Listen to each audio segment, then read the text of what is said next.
जय हिंद दोस्तों। चलिए कुछ महत्वपूर्ण प्रश्न आज फिर पढ़ते हैं। एडमिट कार्ड आप लोगों का आ गया है अग्निवीर एग्जाम का। 22 तारीख से पेपर स्टार्ट है। तो चलिए फटाफट पढ़ लेते हैं कुछ महत्वपूर्ण और प्रश्न जो अंतिम समय में ये बहुत इम्पॉर्टेंट रोल अदा करेंगे आपके एग्ज़ाम के लिए। देखिए ऐसे ही प्रश्न आएंगे। चलिए देरी ना करते हुए हम पढ़ना शुरू करते हैं। सबसे पहला प्रश्न है, अर्जुन अवार्ड किस क्षेत्र में दिया जाता है? पहला प्रश्न है, अर्जुन अवार्ड या अर्जुन पुरस्कार किस क्षेत्र में दिया जाता है? तो ये दिया जाता है खेल क्षेत्र में। खेल क्षेत्र में दिया जाता है। जो विशिष्ट योगदान देते हैं खेल में, उनको ये पुरस्कार दिया जाता है अर्जुन। और ये इसकी शुरुआत हुई है 1961 ईस्वी से। और वर्तमान में इसमें राशि जो दी जाती है वो 5 लाख रुपए राशि दी जाती है। तो कुल मिला करके अर्जुन अवार्ड इस समय इसकी राशि जो हो गई है वो शायद बदल गई है। शुरू में इसमें 5 लाख रुपए था, लेकिन इस समय इसमें शायद 15 लाख रुपए दिया जाता है। 15 लाख ये पुरस्कार दिया जाता है। और ऐसे खिलाड़ी जो विशिष्ट योगदान देते हैं अपने खेल क्षेत्र में, अच्छा प्रदर्शन करते हैं या उभरते हुए खिलाड़ी होते हैं, तो उनको दिया जाता है। वैसे खेल क्षेत्र में अगर भारत की बात करें हम, तो भारत में सबसे बड़ा खेल पुरस्कार जो होता है खेल रत्न पुरस्कार, जिसे इस समय मेजर ध्यानचंद खेल रत्न पुरस्कार कहा जाता है। और एक होता है द्रोणाचार्य पुरस्कार, जो मतलब खिलाड़ियों के गुरु होते हैं उनको दिया जाता है द्रोणाचार्य पुरस्कार। और एक होता है ये अर्जुन पुरस्कार। 3 ऐसे पुरस्कार हैं जो खेल क्षेत्र में अच्छा योगदान के लिए दिया जाता है। अब अगर हम ध्यानचंद खेल पुरस्कार की बात करें, खेल रत्न जो है सबसे बड़ा वही होता है खेल क्षेत्र में भारत में। तो ये इसकी शुरुआत हुई थी 1991 से 91-92 से शुरू हुआ था। इसका नाम शुरू में था राजीव गांधी खेल रत्न पुरस्कार। तो शुरू में इसका जो मतलब राशि जो दी जाती थी, वो राशि शुरू में इसमें 7.5 लाख रुपए था, लेकिन वर्तमान में खेल रत्न में 25 लाख राशि दी जाती है हर खिलाड़ियों को जो उस योग होते हैं, जिनको मतलब हर साल लगभग ये पुरस्कार दिया जाता है। और द्रोणाचार्य पुरस्कार होता है जो खेल कोचों को दिया जाता है, जो प्रशिक्षक होते हैं। उसमें भी 2 कैटेगरियां होती हैं, एक अस्थायी रूप से होता है, एक परमानेंट रूप से होता है। तो उसमें 10 लाख और 15 लाख रुपए राशि दी जाती है। 85 से शुरुआत हुई है द्रोणाचार्य पुरस्कार की। तो तीनों आप जानेंगे। खेल रत्न की शुरुआत 91-92 से हुई है। शुरू में इसका राजीव गांधी नाम था, वर्तमान में इसका हो गया है नाम मेजर ध्यानचंद खेल रत्न पुरस्कार। और अर्जुन पुरस्कार 1961 से शुरू हुआ है। ये शुरू में 5 लाख इसमें दिया जाता था, लेकिन इसमें लगभग ये 15 लाख रुपए इसमें राशि दी जाती है। अगला प्रश्न देखेंगे, कश्मीर घाटी। कश्मीर घाटी किस शहर में है? ये मतलब जैसे सिलकान घाटी आपसे पूछा जाए तो बेंगलुरु में है। तो बहुत से हमारा देश जो है प्राकृतिक संपदाओं से भरा हुआ है। यहाँ पर बहुत से वन जंगल घाटियाँ वैल्यू है, पर्यटन स्थल है यहाँ पर। तो कश्मीर घाटी सेब के लिए जानी जाती है। यहाँ एप्पल की पैदावार अच्छी होती है। और ये श्रीनगर में है। अगर शहर पूछा है तो आपसे बता दें ये श्रीनगर में है। श्रीनगर। और श्रीनगर जो है झेलम नदी के तट पर स्थित है। कश्मीर घाटी कहते हैं। सेब के लिए इम्पॉर्टेंट है। यहाँ पर कौन सी खेती मुख्यतः होती है? सेब की पैदावार अच्छी होती है कश्मीर घाटी।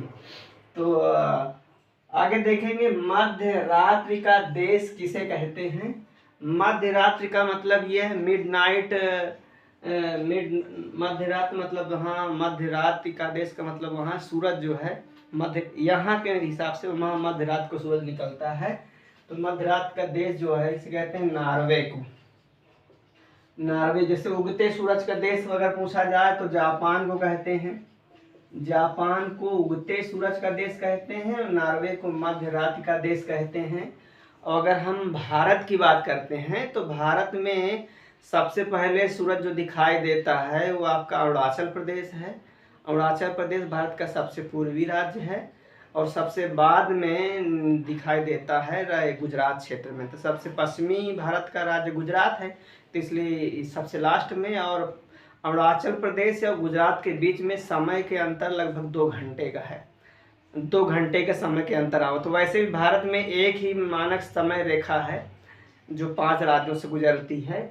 तो इस प्रकार से उगते सूरज का देश जापान कहते हैं, मध्य राज्य का देश नॉर्वे को कहते हैं। अगला क्वेश्चन देखेंगे, सत्यमेव जयते कहाँ से लिया गया है?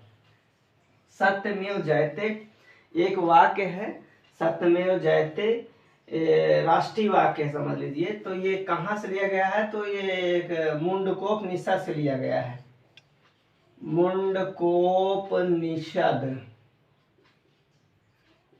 मुंडकोपनिषद से लिया गया है सत्यमेव जयते। चिल्का झील किस राज्य में है? झील से प्रश्न पूछा जा सकता है। चिल्का झील ये खारे पानी की झील है और लैगून झील है। ये लैगून झील का उदाहरण है, खारे पानी की झील है और भारत की सबसे बड़ी खारे पानी की झील है चिल्का झील। और ये कहाँ है? उड़ीसा में है। कहाँ है? उड़ीसा में है, उड़ीसा, और जहाँ की लैंग्वेज उड़िया है। मिजोरम की राजधानी कोई न कोई राज्य की राजधानी पूछ सकता है। भारत के राज्यों की राजधानी आप लोग याद रखेंगे और भारत के आसपास जो पड़ोसी देश हैं उनकी भी राजधानी आप लोग याद रखेंगे।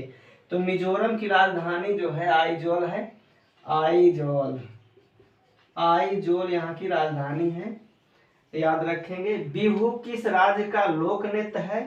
तो बिहू जो है वह असम का है, ये भी पूर्वी राज्य है असम, असम का ये लोक नृत्य है। लोक नृत्य का मतलब किसी लोकल क्षेत्र में या किसी स्पेशल एरिया के वहाँ के लिए होता है, पूरे देश में इसका नाम नहीं होता है, प्रचलित नहीं होता है।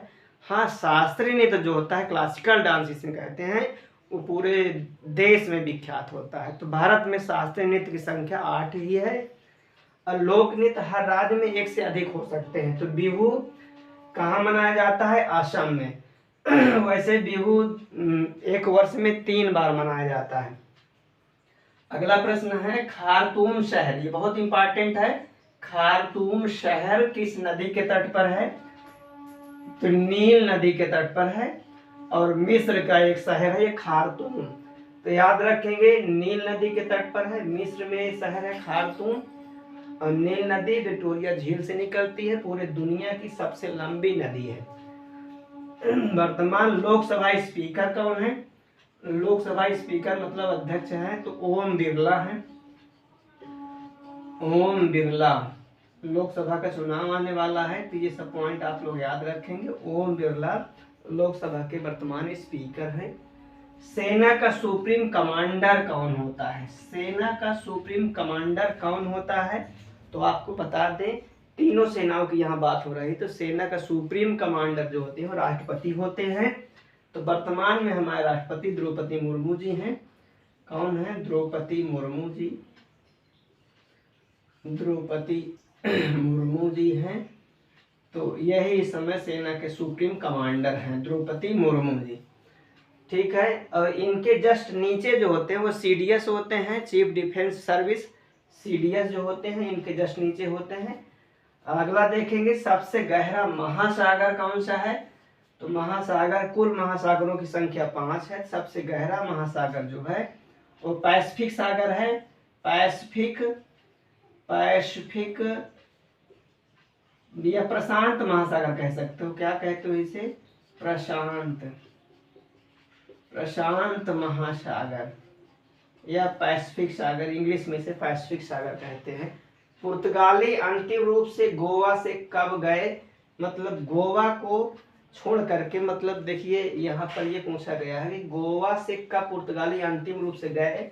तो इसका आंसर तो ये होगा 1961। 1961 से यहाँ से अंतिम रूप से पुर्तगाली चले गए थे। पुर्तगाली एक पहले यूरोपीय थे जो भारत आए और समुद्र मार्ग की खोज की थी। सबसे पहले आने वाले यूरोपियों में से वास्को डी गामा का नाम आप लोग सुने होंगे, जो केरल के कालीकट बंदरगाह पर आया था। और वहाँ पर एक ब्राह्मण व्यक्ति थे जो वहाँ के कालीकट बंदरगाह के मुखिया हेड जो थे उनका नाम जमोरिन था, वो ब्राह्मण थे जाति के, और उन्होंने ही इनका स्वागत किया था वास्को डी गामा का। तो सबसे पहले यूरोपियों में कौन आए? तो पुर्तगाली आए और सबसे लास्ट में गए। हालांकि यहाँ पर शासन जो किए हैं वो अंग्रेज किए हैं। पुर्तगाली शक्ति यहाँ से धीरे धीरे पलायन कर गई, कुछ क्षेत्र में ही सिमट कर रह गई। फ्रांसीसी शक्ति यहाँ पर रही, वो भी अंग्रेजों से युद्ध हुआ। ये सब व्यापार करने के उद्देश्य से यहाँ आए थे और फिर धीरे धीरे सब यहाँ से चले गए। अंतिम रूप से अंग्रेज ही रह गए और लगभग ये 4 साढ़े 3 साल तक लगभग ये यहाँ पर रहे। 1608 में सबसे पहले अंग्रेज यहाँ पहला कदम रखे हैं। हाकिंग्स नाम का एक आया था, जहांगीर के दरबार में आया था, और लास्ट तक 1947 तक यहाँ अंग्रेज रहे। तो यहाँ पर बहुत से अंग्रेज़ों के द्वारा किए गए यहाँ पर बहुत से काम भी हैं। जैसे रेलवे का भारत में रेलवे लाने का श्रेय अंग्रेज़ों का ही है। अंग्रेजी शिक्षा मैकाले के समय में यहाँ आई, तो बहुत कुछ अंग्रेज यहाँ कुछ दे भी गए और बहुत कुछ यहाँ से ले भी गए। व्यापार के अंतिम रूप से शोषण भी बहुत किए। अंग्रेज एक ऐसे थे जो पूरे दुनिया में लगभग कई देशों में अपना ये उपनिवेश बनाए हुए थे, व्यापारिक अड्डा बनाए हुए थे। वैसे अंग्रेजों की पहली यहाँ पर कोठी जो है सूरत में स्थापित की गई थी। चलिए बाद में पढ़ेंगे और आगे देखेंगे। राष्ट्रीय वनस्पतिक अनुसंधान कहाँ है? तो राष्ट्रीय वनस्पति अनुसंधान केंद्र जो है वो लखनऊ में है। लखनऊ उत्तर प्रदेश की राजधानी है। तो इस प्रकार से इसका ये क्वेश्चन का आंसर हो गया। अनुसंधान संस्थान से क्वेश्चन पूछा जा सकता है। जैसे कृषि अनुसंधान केंद्र कहाँ है राष्ट्रीय? तो नई दिल्ली में है। दलहन अनुसंधान केंद्र पूछा जाए तो कानपुर में है। अगर चमड़ा अनुसंधान केंद्र पूछा जाए राष्ट्रीय लेवल में तो कोयम्बटूर में है, और यहाँ आप देखा जाए उत्तर प्रदेश में तो कानपुर है। कृत्रिम अंग निर्माण केंद्र भी कानपुर में है। आलू अनुसंधान केंद्र जो है शिमला है। चावल अनुसंधान केंद्र जो है कटक उड़ीसा में है। तो इस प्रकार से अनुसंधान संस्थानों से भी प्रश्न पूछा जा सकता है। तो कम से कम एक आएगा, आप लोग याद कर लीजिएगा, अभी समय है, फटाफट रिवीजन करिएगा। बर्ड सेंचुरी ऑफ घाना, घाना का पक्षी विहार किस राज्य में है? बहुत इंपॉर्टेंट है। वैसे भारत का सबसे बड़ा बर्ड सेंचुरी है ये घाना, और ये कहाँ है? राजस्थान में है। राजस्थान के कहाँ पर है तो आप बताएंगे? केवलादेव भी से कहते हैं, उदयपुर में है। राजस्थान के उदयपुर जिले में है घाना पक्षी विहार। इसका दूसरा नाम है केवलादेव पक्षी विहार। तो याद रखेंगे, भारत का सबसे बड़ा बर्ड सेंचुरी है। यहाँ पक्षियों के लिए स्पेशल प्राकृतिक व्यवस्था है, पानी है, रहने के लिए अनुकूलित है पक्षियों के लिए। विश्व बैंक का मुख्यालय कहाँ है? तो विश्व बैंक का मुख्यालय जो है ये वाशिंगटन है। वाशिंगटन डीसी, और ये कहाँ है? अमेरिका में, वाशिंगटन डीसी। और डिस्ट्रिक्ट ऑफ कोलंबिया, डीसी का मतलब होता है डिस्ट्रिक्ट ऑफ कोलंबिया। तो वाशिंगटन अमेरिका में है। विश्व बैंक दुनिया का सबसे बड़ा बैंक होता है। ये जो संयुक्त राष्ट्र संघ में शामिल सदस्य देश होते हैं ना, तो उनको उन देशों की ये हर प्रकार से हेल्प करते हैं, मतलब कि टैक्स देते हैं या फिर पैसा की व्यवस्था यही मेंटेन करते हैं विश्व स्तर में। विश्व बैंक है, एक IMF है जो इंटरनेशनल मनी फंड जिसे कहते हैं, अंतर्राष्ट्रीय मुद्रा कोष जिसे कहते हैं। दो ऐसी संस्थाएं विश्व लेवल में जो अगर कोई देश मतलब किसी को पैसा की कमी हो गई या फिर विदेशी मुद्रा भंडार जिसका कमज़ोर हो गया, तो यही लोग सहायता करते हैं, मतलब कर्ज देते हैं। कहने का मतलब ऐसा समझिए कि ये आर्थिक सहायता करते हैं। ये नहीं कि फ्री में नहीं, इनको भी लोन एक प्रकार का देते हैं, कर्ज देते हैं, और हर देशों की देखभाल करने में ये मदद करते हैं। दुनिया के सबसे बड़े बैंकों में इनका नाम आता है, विश्व बैंक और अंतर्राष्ट्रीय मुद्रा कोष। तो ये आप याद रखेंगे। अंतर्राष्ट्रीय मुद्रा कोष का भी मुख्यालय वाशिंगटन डीसी है। कुछ प्रश्न और देखेंगे यहाँ पर, ये बहुत इंपॉर्टेंट है। ये विज्ञान से भी 15 क्वेश्चन आएंगे आप में, और GS GK से भी 15 क्वेश्चन आते हैं। तो इस प्रकार से कुल 30 क्वेश्चन आपका GK GS से आता है।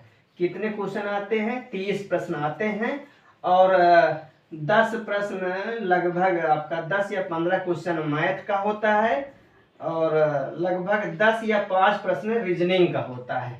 तो इस प्रकार से ये आपका 50 क्वेश्चन होते हैं कुल अग्निवीर में और 1 घंटे में करना होता है। आपकी बार जो एग्जाम होगा वह CBT होगा, मतलब कंप्यूटर बेस्ड टेस्ट होगा, कंप्यूटर पर होगा। तो ये देखेंगे, बहुत सावधानी से प्रश्न करना है। प्रश्न इजी होते हैं, बशर्ते बात यह है कि बच्चे घबराए हुए होते हैं और जल्दबाजी में गलत करके चले जाते हैं। आता होता है रहता है, प्रश्न एकदम टफ नहीं होते हैं। तो चलिए देखते हैं बॉक्साइट से क्या प्राप्त होता है। बॉक्साइट एक अयस्क है जो जमीन के अंदर से धातु के रूप में है, जमीन के अंदर से प्राप्त होता है। तो बॉक्साइट एल्युमिनियम इससे प्राप्त होता है। क्या प्राप्त होता है? एल्युमिनियम। एल्युमिनियम जो है हल्की धातु है, लोहा की अपेक्षा ये हल्की होती है लेकिन महंगी होती है लोहा से। तो एल्युमिनियम के कारखाने की बात करें तो भारत में मुख्य रूप से 2 कारखाने एल्युमिनियम का है। एक हिंडेल्को एल्युमिनियम कारखाना जो रेणुकूट सोनभद्र में है, हिंडेल्को एल्युमिनियम कारखाना रेणुकूट सोनभद्र में है। एक नालको एल्युमिनियम कारखाना ये उड़ीसा में है। तो ये मतलब एल्युमिनियम बनाने के कारखाना भारत में 2 ही 3 हैं लगभग, इसीलिए एल्युमिनियम महंगा भी है। एक तो चीज़ ये बात भी है, लोहा से एल्युमिनियम महंगा होने का मेन कारण ये भी है कि इसका निष्कासन जो है ना जमीन के अंदर से वो महंगा पड़ता है। तो एल्युमिनियम के बर्तन बनते हैं, एल्युमिनियम की इलेक्ट्रिक तारें बनती हैं, तो बहुत से इसका उपयोग है। और जहाज बनाने में भी, क्योंकि ये धातु है, अच्छी धातु है, हल्की धातु है, तो जहाज वहाज बनाने में भी इसका उपयोग होता है। लाफिंग गैस, लाफिंग गैस का रासायनिक नाम क्या है? Nitrous oxide. नाइट्रस ऑक्साइड जो हंसाने वाली गैस होती है, एक प्रकार की इसकी स्मेल नाक के माध्यम से ब्रेन से टकराती है ना, तो एक प्रकार की हंसी सी आती है, तो लाफिंग गैस इसे कहते हैं। नाइट्रस ऑक्साइड याद रखेंगे, बहुत इंपॉर्टेंट है। लाफिंग गैस कौन सी है? नाइट्रस ऑक्साइड है। अग्निशमन मतलब आग बुझाने वाला जो यंत्र होता है उसमें कौन सी गैस प्रयुक्त होती है? तो CO2 मुख्य रूप से प्रयुक्त होती है। कौन सी गैस? CO2, जिसे हम कार्बन डाइऑक्साइड कहते हैं। और कार्बन डाइऑक्साइड गैस सबसे गर्म गैस भी होती है। वायुमंडल में इसकी मात्रा बढ़ने से ग्लोबल वार्मिंग बढ़ती है और ग्लेशियर भी पिघलते हैं, वैश्विक तापमान बढ़ता है, ग्रीन हाउस प्रभावित होता है।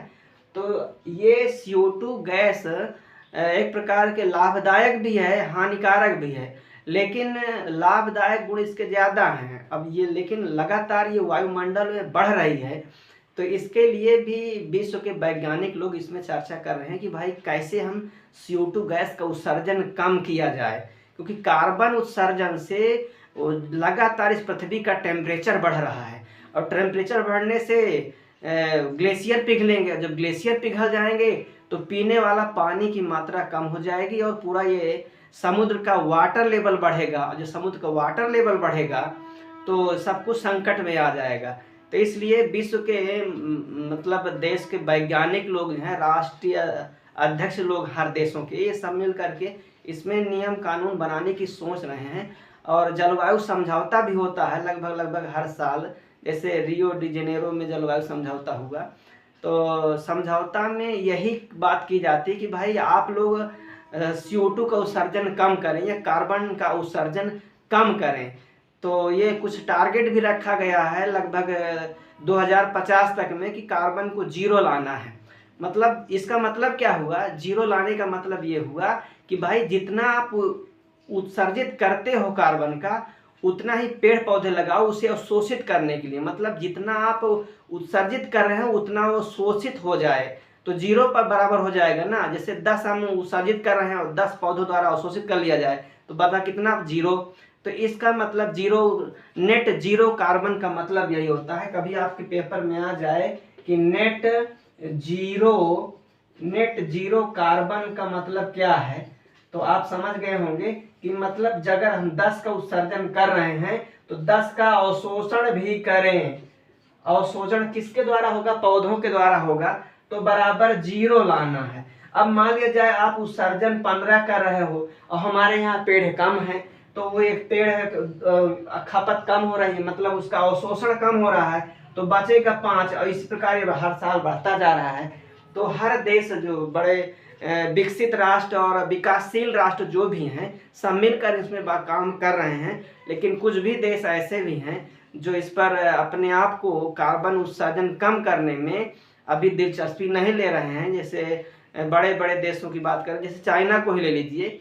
चाइना कह रहा है कि भाई हम जितना उत्सर्जन कर रहे हैं उतना टैक्स भी भरते हैं, हम उत्सर्जन अपना कम नहीं करेंगे। तो बहुत से ऐसे महानुभाव देश भी हैं जो पर्यावरण प्रदूषण के प्रति खिलवाड़ करते हैं, और ये नहीं पता है कि आटे के साथ घुन भी पीसा जाता है, एक दिन ये संकट सबके ऊपर भी आ सकता है। इसलिए सब पूरे देश सब लोग मिल करके कार्बन उत्सर्जन को कम करें और पानी की देखभाल करें, पानी कम बर्बाद करें, ज़मीन का वाटर लेवल बढ़ाएं, तब जा कर के ये पृथ्वी का फिर से मेंटेनेंस हो सकता है। लगातार ये बिगड़ता जा रहा है, आगे मानव के लिए ही संकट है, पेड़ कटाई हो रही है, तो ये सब चीज़ें हैं। चलिए आगे देखते हैं, वायुमंडल के किस परत में ओजोन पाई जाती है। तो वायुमंडल के किस परत में ओजोन पाई जाती है, तो समताप मंडल में। किस में पाई जाती है, हम आपको क्लास में पढ़ाए हैं, समताप मंडल। समताप मंडल में ओजोन परत होती है जो सूर्य से निकलने वाले अल्ट्रावायलेट रे से पृथ्वी की रक्षा करती है। समताप मंडल जिसे कहते हैं स्ट्रेटोस्फीयर, इंग्लिश में क्या कहते हैं, स्ट्रेटोस्फीयर।